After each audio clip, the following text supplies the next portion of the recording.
Olá pessoal, tudo bem com vocês? Espero que estejam bem.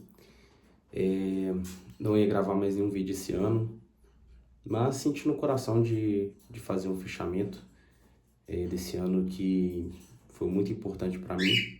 Acredito que vocês tenham vivenciado coisas muito interessantes.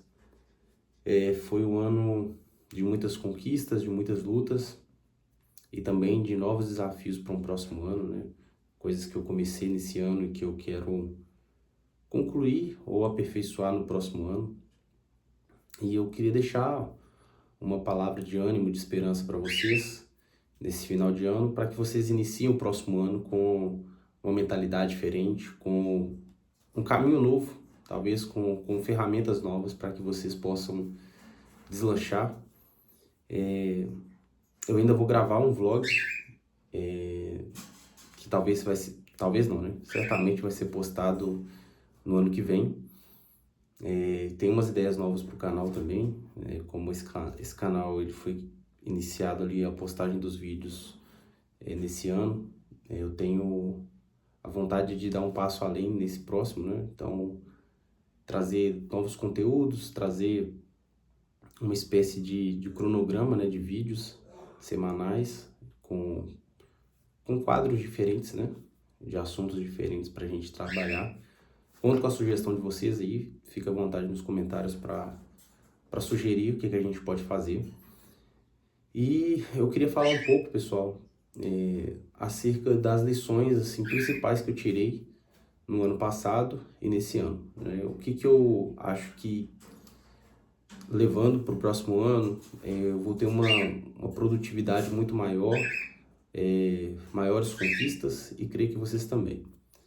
Peço desculpa mais uma vez pelo barulho de fundo, mas eu creio que vai dar para entender. Faz uma forcinha aí para você não perder o raciocínio. A primeira coisa, pessoal, que eu aprendi nesse ano e eu vou levar para o resto da minha vida, é algo que me fez crescer muito nos meus estudos em todas as áreas, né? Esse ano eu me propus aprender muitas coisas diferentes. Quem está próximo de mim sabe, tanto no meu trabalho quanto na minha vida pessoal, no ministério e na igreja também. Eu me desafiei a aprender várias coisas diferentes. E eu aprendi algo libertador nesse percurso, porque eu fui uma pessoa que ao longo dos anos confundi autocobrança com ansiedade.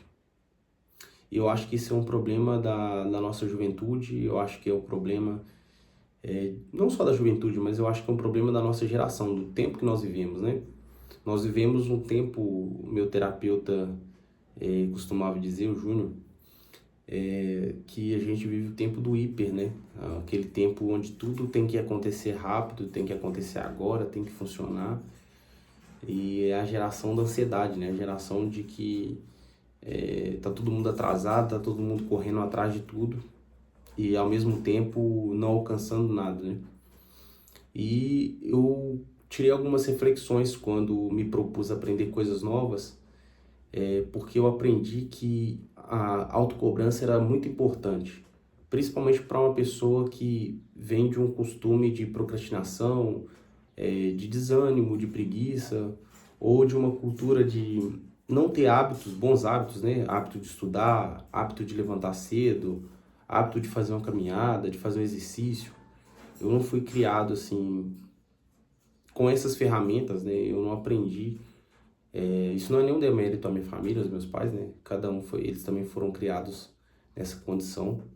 Mas eu aprendi que a gente não precisa replicar exatamente tudo aquilo que a gente aprendeu, né? Tudo aquilo que a gente cresceu ali sendo ensinado. A gente pode dar alguns passos e avançar. E eu aprendi ao longo desse tempo que você se autopoliciar e você se cobrar era algo muito importante para que você permanecesse estudando, permanecesse em desenvolvimento, permanecesse em ascensão. Só que eu confundi isso com ansiedade. E a ansiedade, ela gera um fruto diferente da autocobrança, né?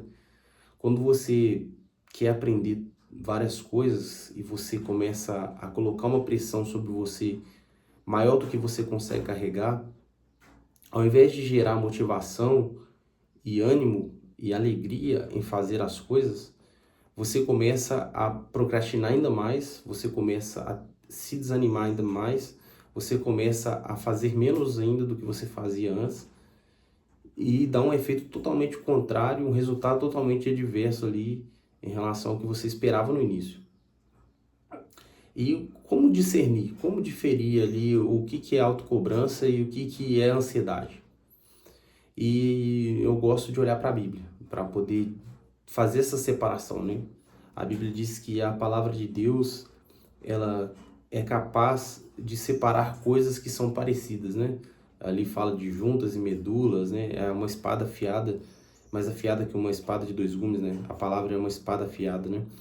Capaz de separar juntas e medulas, a alma do espírito, né? Então, ou seja, assim, ela consegue penetrar no mais profundo do nosso coração e separar assuntos que são muito próximos, né?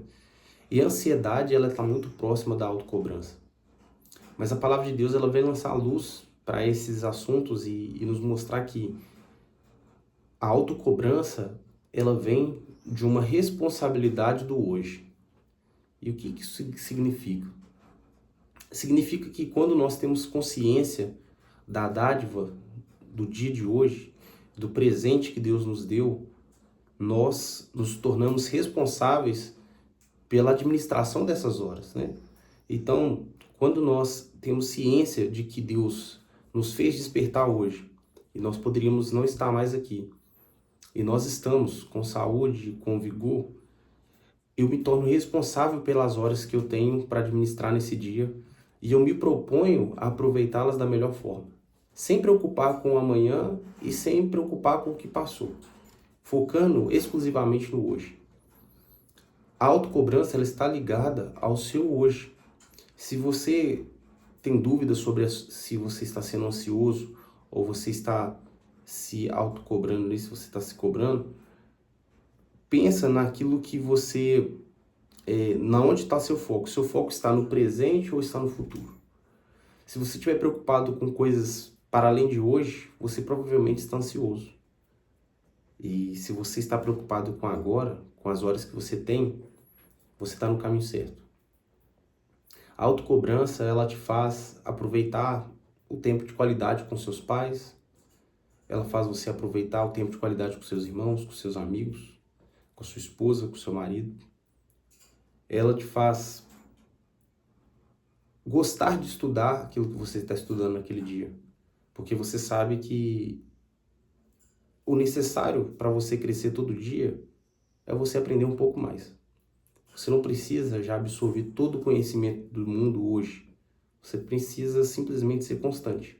Aprende um pouco hoje, sem se preocupar com o que você vai aprender amanhã, e deixe amanhã para que você se preocupe com aquilo. Então, no próximo dia você se preocupa com os males daquele dia, como a Bíblia diz, né? Cada dia traz consigo o seu mal, né? As suas dificuldades, seus desafios. E, pessoal, esse foi, assim, talvez seja uma das principais coisas que mudou, assim, meu ano e me fez crescer muito em conhecimento, em alegria, em satisfação, porque a maior parte das nossas frustrações, elas não são reais, elas são fruto da nossa imaginação, né? O Augusto Cury chama isso de, se eu não me engano, síndrome do pensamento acelerado, né? É quando você começa a sofrer por antecipação, por diversas coisas, né?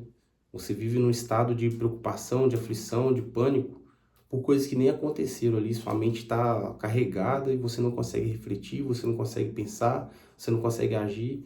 Sua mente está totalmente tomada, totalmente imersa ali a um universo que nem aconteceu e você nem sabe se vai acontecer, né? E a gente precisa sair desse lugar e voltar para o hoje, para o agora, né? Então, eu tenho feito algo também que tem me ajudado muito, que é no dia anterior, planejar minimamente o meu dia seguinte. Então, quando dá, né? Nem sempre eu consigo, mas quando eu tenho um tempinho à noite, eu costumo a fazer um esboço das principais coisas que eu quero fazer no dia seguinte. E ali eu coloco as coisas que eu quero estudar, as coisas que eu quero me dedicar, as tarefas que eu quero fazer, tanto do meu trabalho quanto pessoal. Às vezes, né, alguma coisa relacionada à moto, à manutenção da casa, a comprar alguma coisa que está faltando. Então eu planejo o meu dia, não sobrecarrego o meu dia, porque tudo que eu faço além daquilo que eu anotei vem como um extra, um bônus. Então você fica mais feliz, né? Você tem que saber recompensar o seu cérebro, né? Então, pessoal, gostaria muito que vocês levassem esse conhecimento para o próximo ano. Aprendessem a viver o hoje, o agora. Saísse desse lugar de futuro e o que eu vou fazer no próximo ano. Nossa, eu não fiz tudo o que eu queria fazer nesse ano, então eu já vou entrar numa carga negativa, eu já vou entrar com um peso muito grande no próximo ano porque eu tô atrasado, tenho muitas coisas para fazer. Abandone esses planejamentos, né? Faça de novo, faça do zero. Se você nunca aprendeu algo e você acha que você não tem dom, não tem talento para isso, provavelmente esse não é o problema. A gente pode aprender qualquer coisa, né? As diferenças de capacidade entre o meu cérebro e o seu e de várias outras pessoas, ela é muito pequena e ela pode ser aperfeiçoada, expandida, né? Então, se eu aprendi alguma coisa, você consegue aprender também. A única coisa que vai diferir é o tempo. Talvez eu aprenda mais rápido, talvez mais devagar que você, mas em outras coisas isso se inverte, né?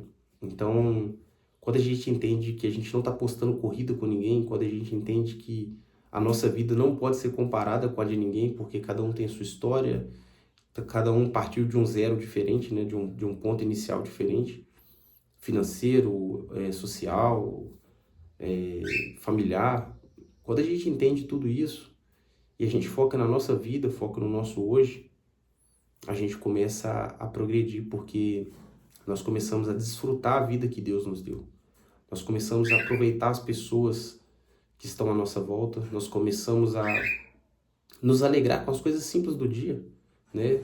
Seja um animal de estimação, como eu tenho aqui vários, seja um instrumento novo que você aprendeu, seja uma companhia nova, uma pessoa nova que você conheceu. Tudo isso se torna muito maior do que costuma ser na geração de hoje, né? E a gente começa a ter uma nostalgia do passado, onde as coisas simples tinham um peso tão especial, né? Talvez vocês se lembram de jogos, né, de videogame muito mais simples do que os que a gente tem hoje, né? Mas que até hoje, que se você ligar ali um Super Nintendo da vida, um videogame antigo, você sente algo diferente, uma coisa especial, né? Isso não está ligado à tecnologia, ao jogo em si, porque aquilo ali é muito simples mesmo, né? Mas está ligado a quem você era naquele tempo e como você valorizava o seu hoje. Isso tem a ver com tudo, né? Às vezes a forma como você escuta uma música, um louvor, às vezes a forma como você ora, às vezes a forma como você se comporta com seus pais, com a igreja, com os ambientes que você frequenta. Não é os ambientes, as pessoas que perderam o brilho, né? Fomos nós que mudamos a nossa essência e perdemos essa sensibilidade do hoje. Por isso que os dias parecem passar mais depressa. É porque eles perderam o valor para nós, né? Hoje a gente valoriza muitas coisas que não são de fato valorosas, né? E, pessoal, é isso. Eu gostaria muito que vocês levassem isso para o próximo ano. Deus abençoe vocês. Ano que vem eu posto o vlog, né, do nosso motoclube para Espírito Santo, se Deus permitir da gente voltar. Espero que sim. E, no mais, que vocês tenham um excelente ano, um excelente 2026. Deus abençoe vocês e que todos os seus sonhos possam se realizar na medida da vontade do Criador. Um grande abraço e até a próxima.